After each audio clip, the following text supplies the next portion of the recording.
Setelah pencucian, alat gelas non-volumetrik seperti gelas beker ditempatkan di atas lembaran serbet dan dibiarkan mengering sendiri dengan keadaan tempat terbuka.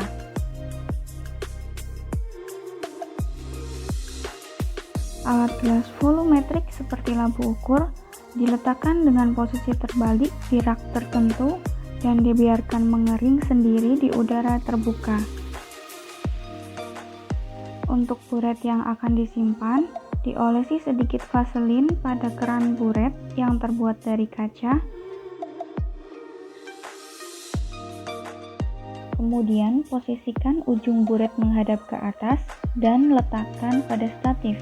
Biarkan mengering sendiri di udara terbuka. Alat disimpan di lemari tertutup. Alat yang sering digunakan ditempatkan di rak yang mudah dijangkau. Dan alat yang jarang digunakan ditempatkan di rak pada bagian yang paling atas. Alat disimpan sesuai dengan jenis bahan dari alat. Gelas ditata rapi sesuai bentuk dan ukurannya.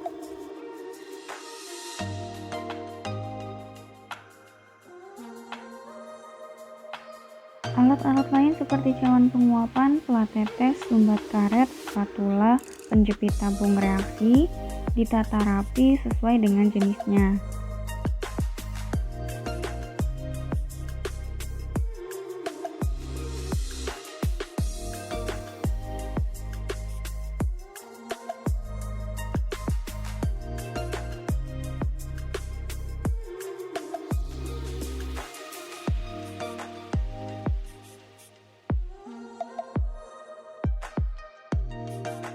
Saat proses penyimpanan alat, harus diperhatikan juga aspek berat. Alat yang mempunyai berat lebih seperti lumpang dan alu diletakkan di bagian rak paling bawah untuk menghindari kelebihan beban berat. Kebersihan lemari alat perlu dicek secara berkala. Pastikan bagian dalam dan bagian luar lemari bersih dari debu.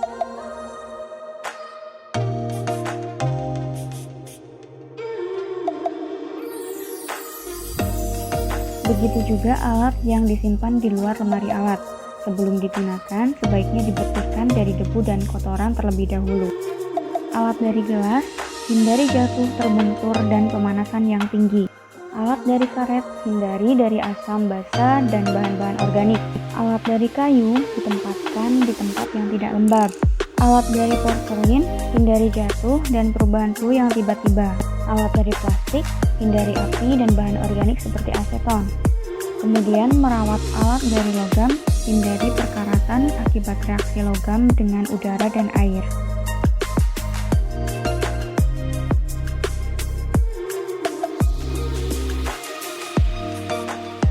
Pembelian bahan kimia dilakukan per semester atau per tahun, dan pilihlah supplier bahan kimia yang terpercaya.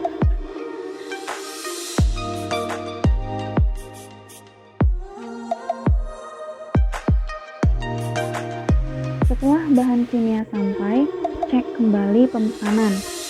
Cek kesesuaian nama kode bahan kimia, volume, tanggal kadaluarsa, dan kondisi fisik seperti label, tutup, dan wadah.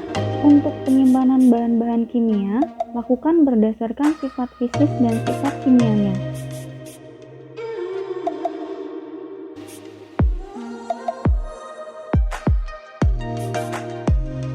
Laboratorium tidak terlepas dari keberadaan alat dan bahan. Alat dan bahan yang dikelola dengan baik tentu akan memberikan manfaat dalam pengelolaan laboratorium yang lebih terorganisir dan sistematis.